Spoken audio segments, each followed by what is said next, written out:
E a equipe da Secretaria de Saúde e Saúde Mental conquistaram o 4º lugar no prêmio Mostra Teu SUS Rio Grande do Sul, com um projeto voltado à saúde mental com o tema Estratégias para assegurar e humanizar o acesso à saúde mental.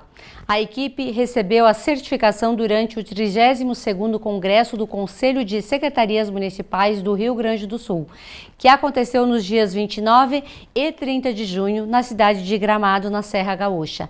Essa parceria inédita no município de Erechim é um acordo de cooperação firmado no ano de 2021 entre o Poder Judiciário, Ministério Público, Defensoria Pública, Secretaria de Saúde e a 11ª Coordenadoria Regional de Saúde, que tem por objetivo melhorar a assistência aos usuários da saúde mental. Nos casos mais extremos, como as internações compulsórias, que devem ser apresentadas apenas quando esgotadas todas as possibilidades de tratamento ambulatorial. Confira. Erechim foi premiada com o 4º lugar no prêmio Mostra o Teu SUS, uma parceria entre a Defensoria Pública, Ministério Público, também a Secretaria de Saúde e a 11ª Coordenadoria de Saúde, todos envolvidos nesse projeto que tem um impacto social muito importante. Para falar sobre este prêmio, sobre essa premiação e também todo esse trabalho que é feito no bastidor e que muitas vezes a população não enxerga, está aqui conosco o defensor público Ângelo Turra Trevisan. Bem-vindo, doutor. Obrigado. Acompanhado da Juliane Deboni Conci, que é psicóloga e também diretora de saúde. Bem-vinda.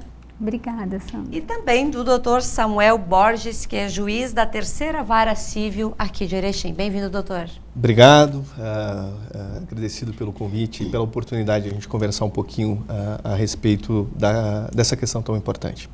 Verdade. Vamos começar com a Juliane aqui, que ela vai explicar para nós como surgiu este projeto, como surgiu as primeiras demandas para se realizar e chegar a concorrer a um prêmio tão importante visto pelo Estado todo. Visto pelo Estado, e nós fomos habilitados também para concorrer e apresentar essa experiência exitosa, concorrer com todas as experiências exitosas do Brasil. O prêmio se encaixa na categoria judicialização da saúde. Enfrentávamos uma problemática, Sandra, em Erechim, de muitos pedidos de solicitação para internação hospitalar compulsória. Dentro da nossa rede de cuidados, no Brasil, talvez é o único país do mundo que chama saúde mental como política pública de atenção psicossocial. Certo. Então, nós temos uma rede de atenção psicossocial que tem uma estrutura e vários dispositivos de cuidados de assistência em saúde mental. Nós tínhamos uma demanda muito importante para os processos de judicialização das internações, para aqueles casos graves, que precisam de pessoas e sujeitos que precisam acessar os centros de atenção psicossocial. São situações extremas, com importante sofrimento familiar, as famílias também estão cansadas, estão fragilizadas, as pessoas apresentam sofrimento psíquico intenso ou uso prejudicial de álcool e outras drogas. E nós entendemos que sim, a internação hospitalar ela é um dos dispositivos de cuidado, mas ela é muito breve, ela é por 30 dias. O que nós precisávamos era, além da internação, ou para além da internação, potencializar outras possibilidades de cuidado, para que aquela família, para que aquele sujeito tivesse assistência e pudesse acessar nossos serviços todos os dias do ano. É isso que preconiza a reforma psiquiátrica brasileira. Mas como que nós iríamos construir outras possibilidades de cuidado com uma demanda muito alta de solicitações para internação compulsória, que demandam também uma energia muito grande das equipes para cumprir essas demandas? Então, foi por iniciativa do Dr. Samuel e do Dr. Ângelo, não teria acontecido sem a colaboração do Judiciário, sem a cooperação da Defensoria Pública. Eles sugeriram e nos apresentaram uma cartilha que o município de Porto Alegre implantou em 2016. Nós trouxemos essa cartilha para a realidade de Erechim e ano passado fundamos o Núcleo Erechinense de Ação das Internações Compulsórias. Nós intitulamos esse núcleo Caminhos do Cuidado. Então, nós conseguimos reduzir o impacto, foi muito importante na redução das internações, e nós conseguimos fomentar outras possibilidades de cuidado, como oficinas profissionalizantes, como alternativas de iniciativas de geração de trabalho em renda, introdução à economia solidária. O impacto foi bem importante. O prêmio, ele é pujante, ele é potente, que nos levou de 32 edições que existe a premiação Mostra Teu SUS Rio Grande do Sul. É a primeira vez que eles tinham contemplado com o 4º lugar. Isso é bastante importante, né, para toda a nossa comunidade. Doutor Samuel, essa cartilha, o que ela versa? De que forma as famílias elas podem ter esse suporte através da justiça? Na verdade, o suporte quem dá às famílias não é o sistema de justiça, né? É a saúde, né? A equipe de saúde mental aqui do município, né? O que nós otimizamos, né, com a ajuda de todos os demais operadores que atuam no processo e na parte administrativa principalmente, é otimizar o fluxo, né? O que acontece? Muitas famílias elas estão em situação de desespero, muitas vezes, porque não sabem mais lidar, né, com aquela situação grave de saúde mental, de dependência etílica, de droga, enfim, e acaba batendo as portas, né, de um escritório de advocacia e na esmagadora maioria das vezes na defensoria pública, né, solicitando uma internação compulsória, né. Então, se ajuiza um processo com essa finalidade e aí sim chega no judiciário, né? O que nós fizemos, na verdade, foi, antes de judicializar, nós levarmos essa família às portas, né, da rede de saúde mental, que faz o acolhimento dessa família inicial e já toma pé da situação, né, e já inicia o acompanhamento do caso e o plano terapêutico, né? Isso teve um impacto muito significativo, reduziu de forma drástica o número de ajuizamento de ações, né? Por que reduziu, né? A demanda ela continua, só que ao invés de você judicializar, você obrigar aquela pessoa, né, a ser conduzida na frente do médico inicialmente, né? Nenhum juiz interna alguém sem uma recomendação médica, né? Então, primeiro, o médico vai ter que dizer se é caso de internação ou não. A internação ela é a última medida que se toma, né? Foi exatamente o que a Juliana colocou, né? Existem outros procedimentos, né, de trabalho, né, que tem que ser feitos, né? O acolhimento são aqueles casos, a internação, perdão, são aqueles casos extremos, né? Então, se obriga aquela pessoa, às vezes com um auxílio de força policial, com um oficial de justiça, a ir na frente do médico e às vezes internar ela contra a vontade, né? O sucesso do tratamento, ele acaba sendo diminuto justamente por essas particularidades, né? Ele não quer se tratar, ele vai à força e por vezes não tem adesão familiar, né? O que nós tentamos fazer, e foi muito bem feito, isso com todo o mérito da equipe de saúde mental do município, né? Com esses novos fluxos, nós chamamos a família para aderir, né? Com a adesão da família no programa, o sucesso daquela internação, ou do tratamento, não da internação, ele melhora, ele aumenta de forma drástica, né? Drástica, né? Então, e por vezes, aquele caso que inicialmente parecia ser grave, se consegue resolver de forma ambulatorial, ou seja, sem uma internação, né?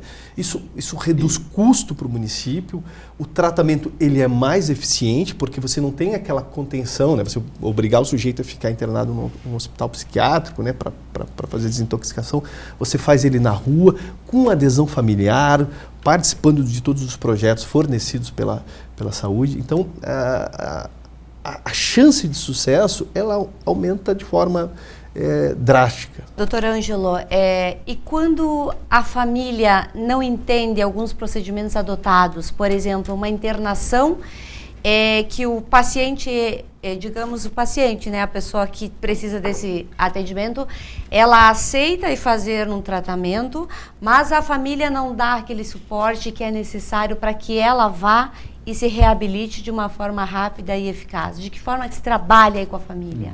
Colaborando aí com as colocações da Juliana e do Dr. Samuel, na Defensoria Pública, e esse tema é muito caro, porque nós temos de um lado a família, geralmente desesperada, que já buscou várias formas de ajudar o familiar, e de um outro lado esse familiar que também tem seus direitos, né? Uma internação compulsória, muitas vezes, como o Dr. Samuel colocou, é imposta a essa pessoa, né?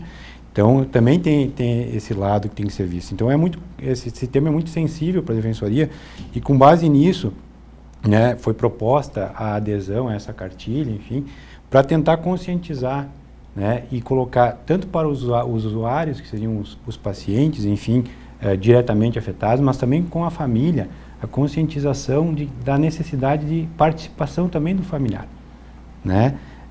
A família tem que estar disposta e aberta a conhecer os demais serviços prestados pela rede e saber que a internação ela é a última das medidas, né? É a mais drástica dela. Tem outras formas de haver esse tratamento.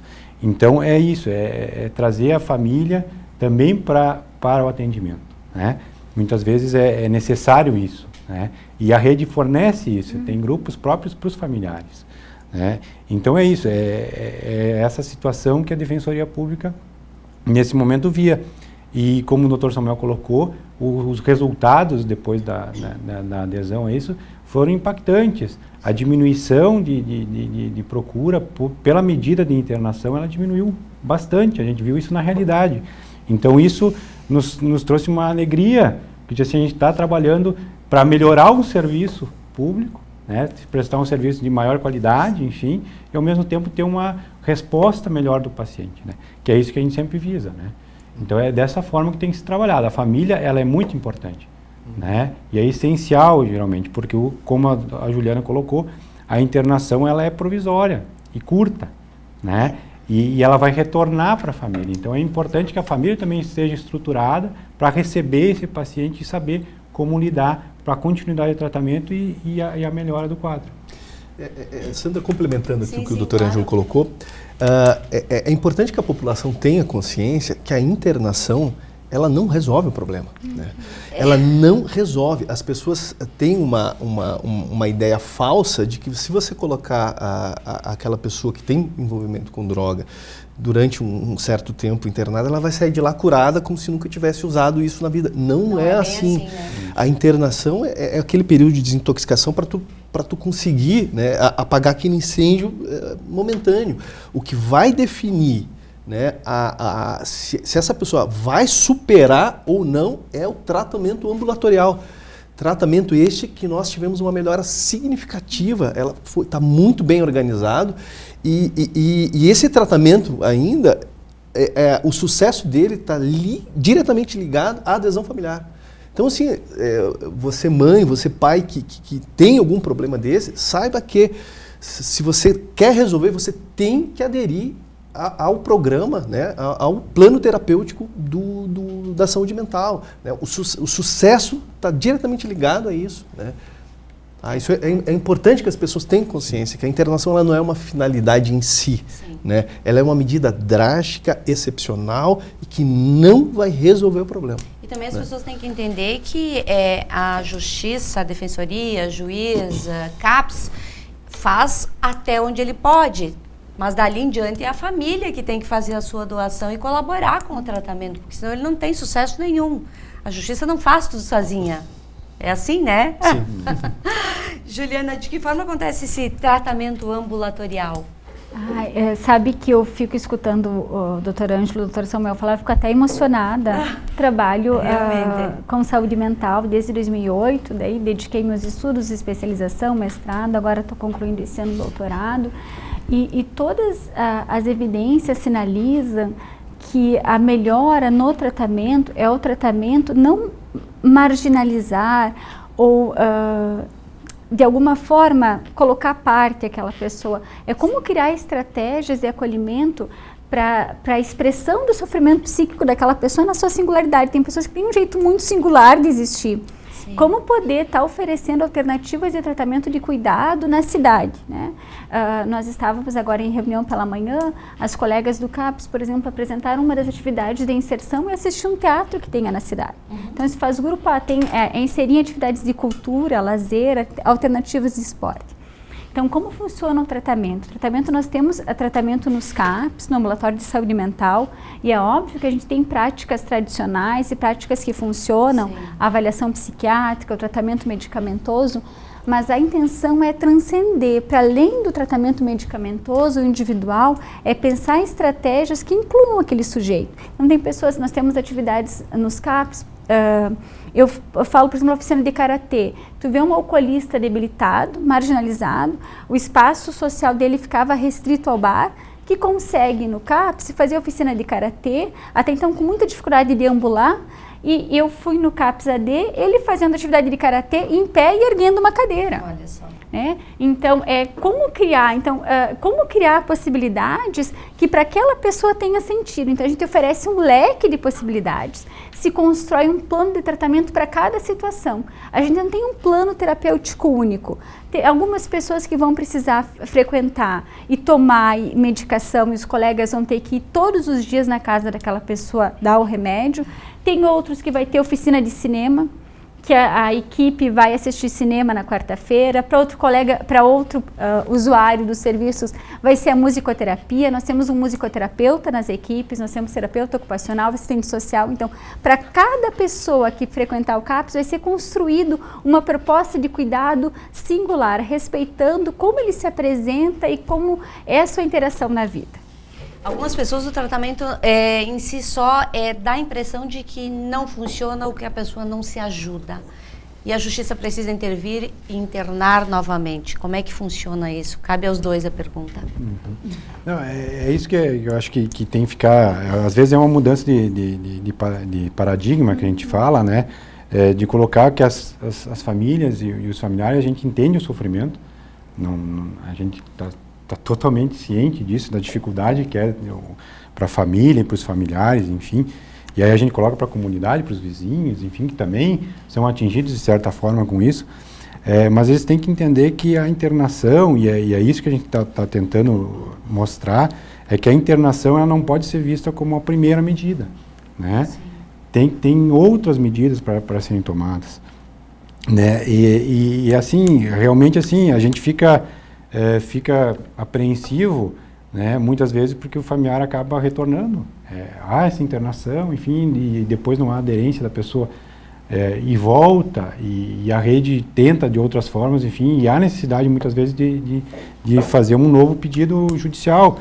Mas nesses casos basta a pessoa chegar diretamente no CAPS, ela não precisa necessariamente, o familiar não precisa necessariamente ir até a Defensoria Pública. Então pode ir diretamente ao CAPS, o CAPS está aberto, como a Juliana colocou, é das 8 da manhã às 6 da tarde, sem fechar o meio-dia.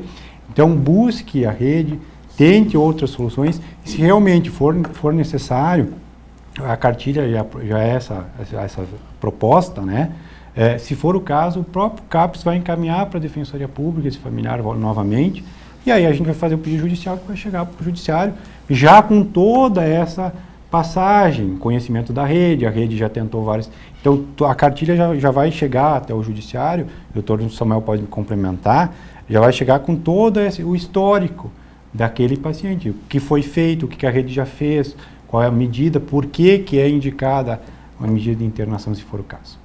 Doutor Samuel, não sei se... Sim, não. Faço as minhas palavras.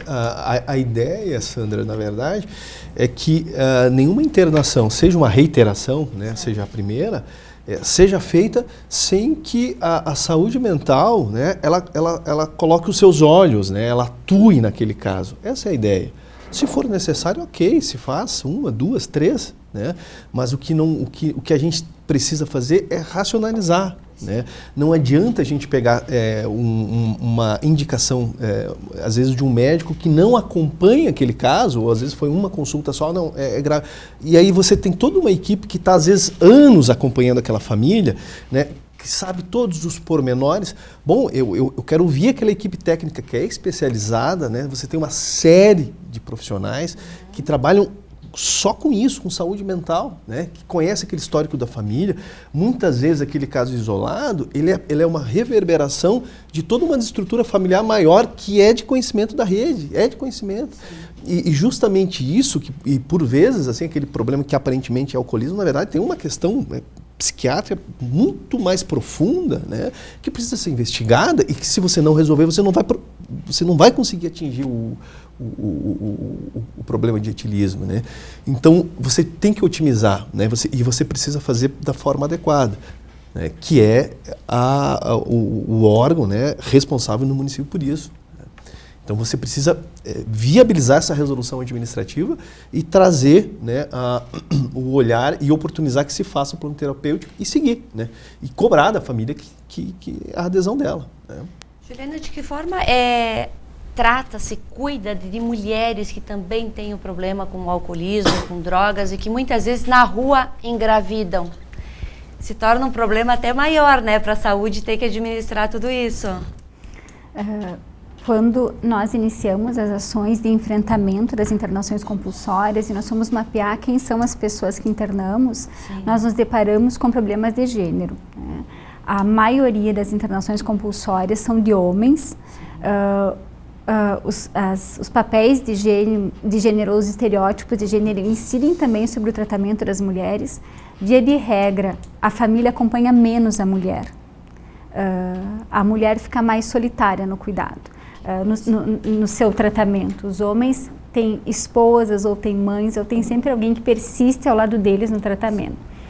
A gente tem a situação de mulheres gestantes em uso prejudicial de álcool e drogas. Nesses casos, a gente tenta possibilidades de tratamento ambulatorial, não conseguindo, se preserva o direito do nascituro também, em alguns casos se interna e se faz acompanhamento. É uma realidade muito cruel, é muito triste ter que acompanhar uma gestante em uso prejudicial de álcool e outras drogas, mas ela também vai ser assistida e vai ser acompanhada. Existem casos que a criança precisa ser afastada da mãe e ser mandada para um lar temporário? O afastamento, né, e só complementando antes de te responder, nessas situações de gravidez, né, com abuso, assim, o nosso olhar acaba sendo para o nascituro, né? Então, assim, você vai ter que preservar, né, inclusive a viabilidade neurológica, né, daquela criança que está sendo formada, né? As consequências, elas são das mais diversas se você permitir, né, o uso abusivo de algum tipo de substância durante a gravidez. Então, quando chega um caso que é judicializado, isso é bem comum, né, o olhar é a criança, né? Vamos preservar aquela criança que está sendo formada. Então, assim, isso é prioridade total. Em relação aos afastamentos, né, acontece isso em alguns casos, só que assim, o acolhimento institucional de criança, né, e adolescente, a exemplo da internação compulsória, ele é uma medida extrema e absolutamente excepcional, né? Então, isso só vai acontecer se, eventualmente, não tiver nenhum familiar apto a cuidar dessa criança, ou a família extensa, né? Às vezes um padrinho, uma madrinha, desde que tenha vinculação afetiva, né? Você não pega uma criança, joga para um parente que nunca viu, que não sequer... Tem um problema maior. Isso não, né? Mas sim, havendo vinculação afetiva, a própria rede, ela procura, né, os familiares, justamente para poder viabilizar um tratamento psiquiátrico ou uma desintoxicação e vir aquele tratamento terapêutico daquela mulher que está com algum tipo de problema com alcoolismo, com drogas, enfim, né? Isso acontece bastante, né? Bastante não, mas assim, não é tão incomum, né? Mas o sistema de acolhimento, ele funciona exatamente da forma que eu te falei, ele é excepcional. Ele é excepcional. Então, só em caso realmente quando não se tem ninguém é que a última alternativa é a instituição. Porque se permanecer naquela situação, a criança vai estar em risco, né? E aí tem que ser afastado. E sobre isso, que diz respeito à saúde sexual e reprodutiva, a Secretaria de Saúde também, desde o ano passado, ampliou as possibilidades de métodos como o implante subcutâneo, DIU e todos esses serviços disponibilizados no SUS. Então, também... eu acho que isso complementa e evita que se chegue a esses casos, situações tão extremas, né? Onde incide ter que decidir, né, sobre o nascituro, tem a mãe aí, como se pensar o tratamento. E no caso de crianças que os pais dão acesso para que eles tenham a droga ou comercializem a droga? De que forma a justiça e também a saúde trabalha nessa questão? Porque a gente sabe que se um menor for pego com droga, ele não vai ficar preso. Ele é devolvido para a família, ele não fica preso como uma outra pessoa. É assim ainda na justiça, né? Olha, é caso a caso, depende o grau de envolvimento e como o tráfico de drogas ele não é praticado com violência, de regra a medida socioeducativa aplicada é em meio aberto, né? Mas há casos de reiteração sim que se interna, né? Se interna, sim. Mas é caso a caso, não é algo fechado, depende do histórico, né, de reiteração e do tipo de ato infracional praticado, né? Em relação ao que tu colocaste, né, é caso a caso. Isso tem que estar muito bem evidenciado, Sandra, em que a criança ela é utilizada, né, como um instrumento da prática e, evidentemente, ainda mais em tempos, né, de organizações criminosas espraiadas pelo interior, não há dúvida nenhuma que, além do contato com a droga, a própria dinâmica, né, desse meio coloca essa criança, esse adolescente em risco e sem sombra de dúvida que isso é passível de algum tipo de medida de proteção, né? E aí a medida de proteção a ser aplicada, seja um acolhimento institucional, seja uma colocação na família extensa, é caso a caso, tem que se verificar. Esse prêmio, o que ele traz de sabedoria, de importância para toda a nossa comunidade, doutor Ângelo? Olha, esse prêmio é um reconhecimento daquilo que nós tínhamos em mente quando iniciamos as conversas, né, com o Dr. Samuel, depois com a rede, enfim, de melhorar o serviço prestado para a comunidade, que esse é o objetivo maior, né, e também mudar um pouco essa dinâmica que era a ideia de que o único tratamento possível e passível quando tinha algum risco é a internação. Existem outros serviços prestados pela rede e como hoje de manhã nós conversamos na reunião e o Dr. Samuel também colocou, só foi possível esse prêmio porque não por causa nossa aqui do judiciário, enfim, da defensoria, mas eu acho porque a rede abraçou a ideia. Verdade. A rede abraçou. Se a rede não tivesse abraçado, não adiantava nós ali no judiciário querer impor alguma coisa, né? Então, por isso que o prêmio, na verdade, assim, o prêmio é da comunidade, eu acho, né? Mas principalmente da rede, de toda a rede. Desde dos que estão lá no atendimento de ponta, lá atendendo os pacientes, que também se conscientizaram e viram. E os resultados são marcantes, enfim, os números já nos mostram. Dizem por si, né? Que nós estávamos com a ideia, a gente fica muito feliz com isso. Mas quem só tem a ganhar é a comunidade de Erechim. A bem da verdade, Sandra, nós só demos o pontapé inicial e lançamos a ideia. O mérito é todo dos servidores da saúde mental que abraçaram, otimizaram o serviço, né? E esse prêmio veio apenas a reconhecer a significativa melhora. É importante, inclusive, trazer um impacto financeiro que foi colocado pela Secretaria de Saúde, a Secretária de Saúde hoje, que eu fiquei abismado, comparativamente ao que se gastou em 2021, né, e se gastou agora, nesses primeiros 6 meses, a gente gastou 33% do que se gastou em 2022, ou seja, a gente teve uma economia de quase 70% de recurso público, né? Em razão da redução das internações. Não é uma economia feita de forma descontrolada, deixando de prestar serviço, né? Às vezes você corta, você vê alguns gestores que cortam, vamos cortar o café, reduzir o custo do café, vamos cortar funcionário, reduzir o custo. Não foi isso que aconteceu. Foi mudança de fluxo, mudança de mentalidade e o que é melhor? Você melhorou o serviço, você qualificou o serviço, você reduziu o impacto nocivo de uma internação, porque é ruim ser internado, né? É ruim, né? Você melhorou o serviço, você qualificou e você teve uma economia no teu orçamento de quase 70%. Isso diz por si só, né? É verdade, todo esse mérito então é da equipe. Parabéns, Juliana, por vocês darem o pontapé inicial e fazer as coisas acontecerem.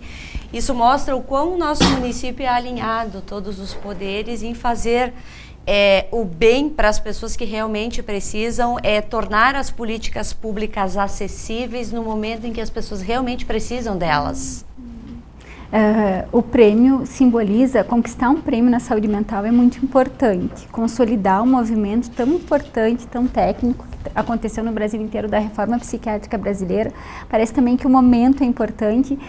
O prêmio, para mim, simboliza assim, esse exercício, esse compromisso quase radical, da inclusão, da liberdade, né, e do cuidado extra-hospitalar, e que as pessoas possam ter direito à vida, direito à cidade. É verdade. Eu quero parabenizar a todos vocês e agradecer também por vocês disponibilizarem um tempo nas suas agendas que são bem corridas para estar aqui hoje falando com a comunidade desse momento importante, que todos nós, de certa forma, somos beneficiados quando essas medidas elas vêm para somar com toda uma população, e vocês fizeram isso com muita maestria, e tenho certeza que esse prêmio é só o início de muitos prêmios aí na saúde mental. Muito obrigada. Obrigada, Sandra.